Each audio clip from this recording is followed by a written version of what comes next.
Why did Nigeria waste over $10 billion on a steel mill that sat abandoned for 40 years? Now, this may be one of the most shocking stories of mismanagement ever, and it exposes one of the worst aspects of corruption and incompetency that has plagued many African governments for decades.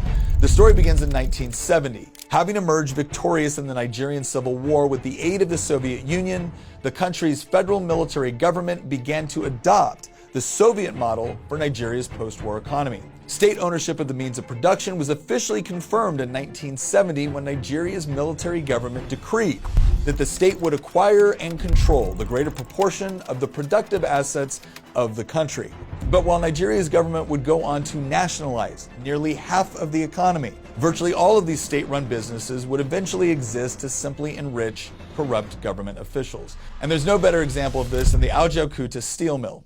Originally intended to be one of the largest industrial projects in sub-Saharan Africa, the mill was supposed to produce over 2.6 million tons of steel in its first year of operation alone. There was just one problem: it never opened.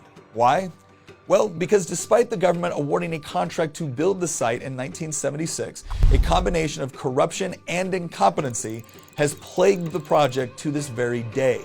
For starters, the mill ended up being built on a site that was so far away from Nigeria's iron mines that there was no practical way to actually get the iron to the mill. But not to worry. In 1987, more than 7 years after the mill was supposed to be completed, Nigeria's government decided to award a second government contract, this time to build a state-owned railroad connecting the mines to the mill.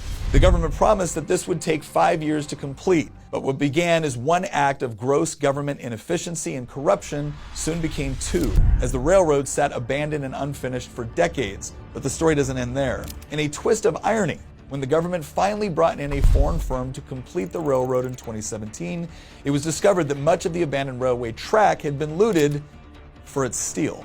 Yet despite these setbacks, the railroad did finally open in 2020, more than 28 years behind schedule. But the mill itself still remains unfinished and still has not produced a single unit of steel, despite more than $10 billion being sunk into the project for more than 40 years. And since 1992, government officials have been telling the public that it would take hundreds of millions in additional taxpayer dollars to finally finish the project. The story of the Russell-Toks steel mill is yet another example of the systematic habit of politicians and government officials to overpromise and underdeliver. Not to mention waste hundreds of millions, if not billions of dollars in bribes, kickbacks, and other forms of corruption.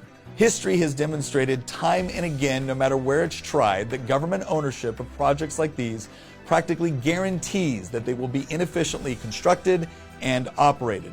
But throw in a dictatorship unaccountable to the people, combined with an economic system unaccountable to customers and investors, and you have yet another tragic story of the misuse of resources that was entirely avoidable.